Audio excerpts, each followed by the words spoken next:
And because fresh water, as I found out, is lighter than seawater. So basically, you can put a huge water train of 50 of these things, 100 football fields long, towed across the ocean with our fresh water.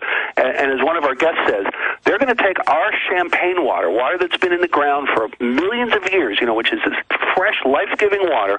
They're going to take that anytime they want, and we let them do it. The government lets them do it. Put it in these giant water trains, 100 football fields long, and ship it to America's enemies, if that's what they feel like doing. For $100 a year. Let me just finish these bullet points. Sure, sorry. No. I mean, you can tell we're both frothing here because this is so... This one, and by the way, this one makes Jesse Ventura, this one made him so angry, and you'll see it on the screen. I was with him in person in Austin after he got back from the Great Lakes, and I've never seen him turning red and grabbing my shoulder going, Alex, they're stealing it. I mean, he was frothing. Yeah.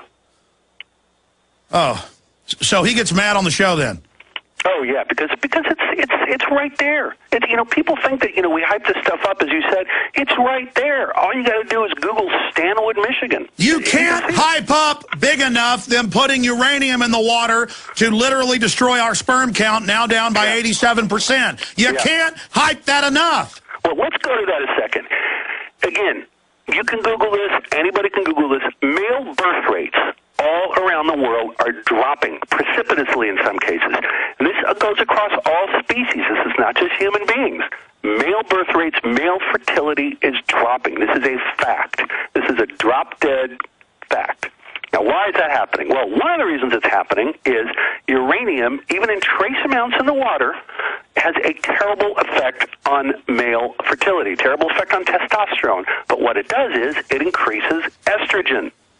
So you have, all of a sudden, you have fish showing up all over the world, and especially in here in the United States, too. You have fish showing up with both organs, with both male and female sex organs. You have otters. Don't ask me why it's otters, because I guess because they live in the water. I can tell you why. Stay there. They're hermaphrodites now, because the alluvial...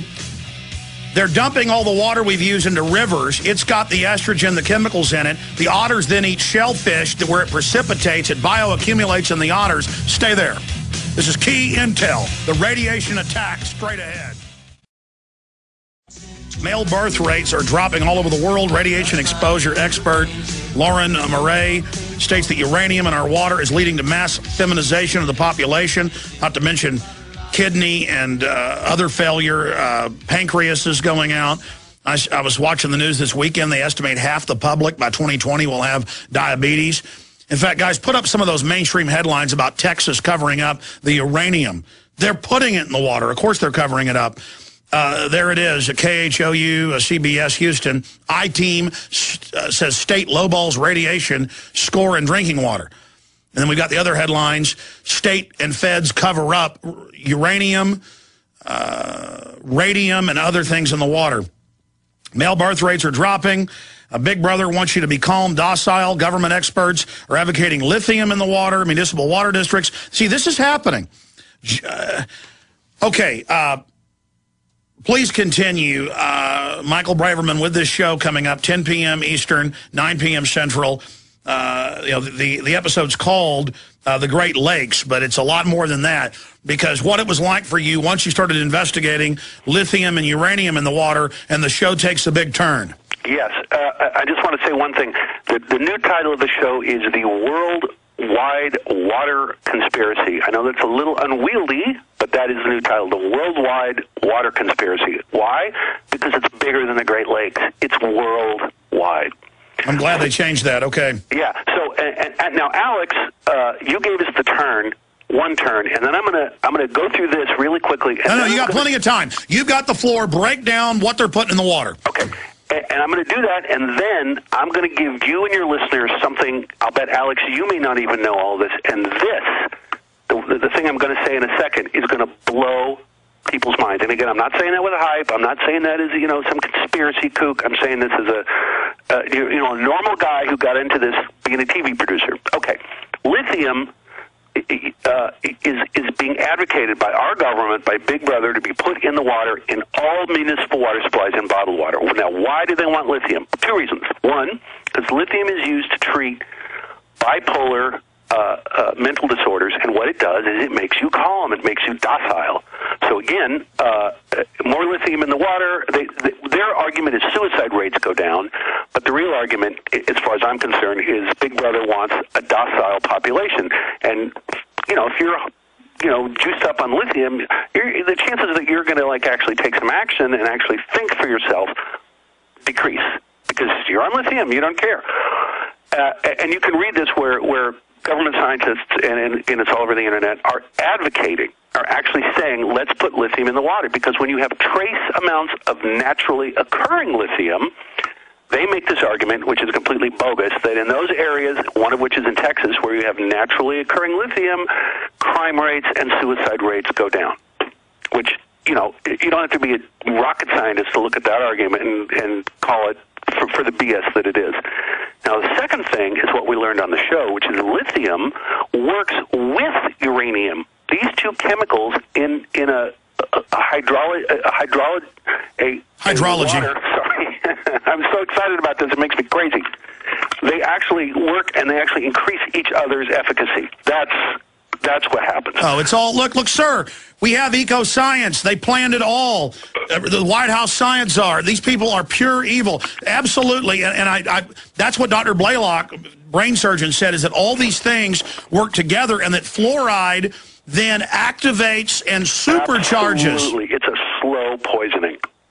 But exactly, but the fluoride is an adjuvant, just like they add things to vaccines to supercharge them. Yep. The fluoride is the adjuvant that turbocharges it. But Michael, you've got the proof in here, and then now it's even in the news in Texas, but they say, oh, we don't know why uranium's there or why the state covers it up. Yep. Because they're adding it. Please continue. Okay. Now I'm going to get to a part, and I'm going to preface this really quickly so your listeners understand this. True TV has this immense amount of courage to put this show on. Jesse Ventura has a huge amount of courage to put this show on. And I told you 2 weeks ago, there are people out there, there are forces out there, and I can't really say who they are, because, I have my own issues to protect. They do not want this show on the air. They want this show killed. The only way we keep this show alive is by people who want free information and people who are willing to expand their minds to watch the show. Now, all that being said, I'm going to tell you something that is not on the show. I can't tell you the reason it's not on the show because, again, I have to protect my insiders. But this is going to blow your people's minds. And it's going to blow your mind, too, Alex. You may already know about this. You're talking about the New World Order. Everyone talks about the New World Order and the elites. It's right here in black and white, right on the Internet. There's a thing called the St. Lazare Foundation. It's based in Europe. It's run by the Duc d'Anjou. This is, it's called a military order. It started in the Second Crusades. They do lots of humanitarian stuff. They have meetings. It's really the royals of Europe, of a lot of the countries of Europe. It's international royalty, and it's a lot of sort of business royalty all over the world, or at least in the Western world, in Europe and the United States. Now I'm going to read you from their website, which anybody can go on the net. If you just Google Order of St. Lazarus, water, you will see this. I'm going to read it.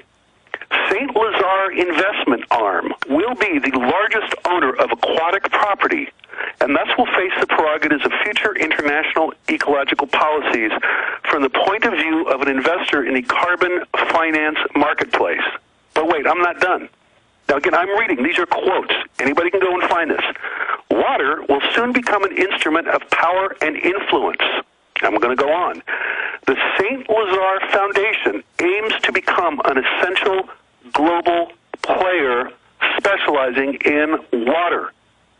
Wow. Now, I'm not making this up. Anybody can go, again, I'm going to say it again, Order of St. Lazarus, water. Now, that's like Order of the Garter. That's the royal families, and I didn't know this specifically, but I knew that they were involved in the carbon takeover, sure, and that their name had come up in association with what Lord Blackheath came out with in Parliament, that there's a secret, or in the House of Lords, a secret Foundation X setting up world government. Mm-hmm. Well, this is part of it. This is all part of it. The World Society, they say it right here, is one of the world's most exclusive society. Again, I'm reading from the website.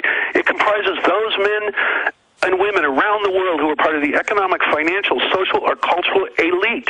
It's right here. And then they say, They want to become the essential global player specializing in water. So this is not in the show. I'm giving this to you and to your listeners because you've been such a supporter of the show.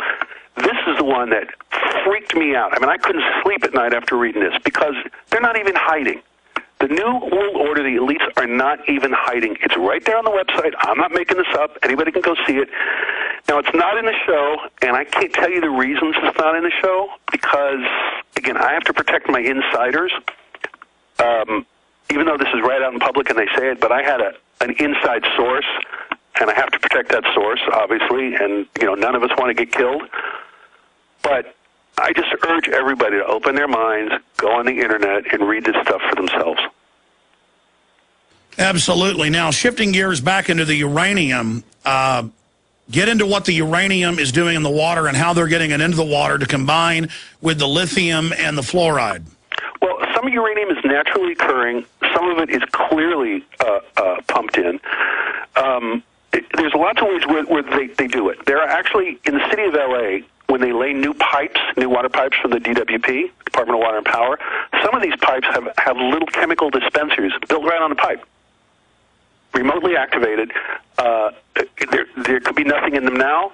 It would take almost nothing for a bunch of crews to go out and put trace amounts of uranium in those chemical dispensers. Well, our research shows, and it's confirmed, this is hidden in plain view, that the phosphate mining out of limestone is where they get the sodium fluoride byproduct, and the EPA admits they're allowed to have certain amounts of other chemicals. And where do you mine the uranium? In the same limestone deposit, and that there is uranium in it. So when they add the so-called fluoride, it's got the uranium. Well, here's something even scarier. A lot of depleted uranium weapons, as your listeners know, were used in both Middle East wars, in both Iraq wars. Yes. That depleted uranium gets picked up by the wind, gets picked up, it goes into the clouds, goes into the air currents, and gets dropped everywhere. So the fact is this stuff is basically falling on us if you follow the air currents all around the world. And again, what this uranium does, even trace tiny amounts, what it does. And our show has this woman, Lorraine Murray, who is a radiation researcher for public health and was kicked out of the Lawrence Livermore lab because she blew the whistle. And what this stuff does is this is feminizing our population. Male fertility, male birth rates, male characteristics are down all throughout the world. Terrifying. And they're doing it, and will people listening to this go research that it's in the Texas newspapers, that there's all this uranium and other radioactive isotopes at levels that it shouldn't be? They're adding it to the water. I've covered it with Dr. Conant here on the air. This is the reality, and it is so important that when they try to say, hey, we're just putting fluoride in the water, it's good for you, even though they know it causes cancer and all the rest of it, and accelerates the effect of other toxins and poisons as a adjuvant. The key is they cannot sell people that mercury and lead and uranium is good, and that is being added along with the fluoride. It's all called fluoride, but it's just the toxic waste derivatives, and they allow it because it's overall to reduce fertility, as the book written 25 years ago by the White House science czar, John P. Holdren, wrote. Just amazing. Michael Braverman, God bless you. We appreciate your time here with us today, and we'll talk to you again in the very near future.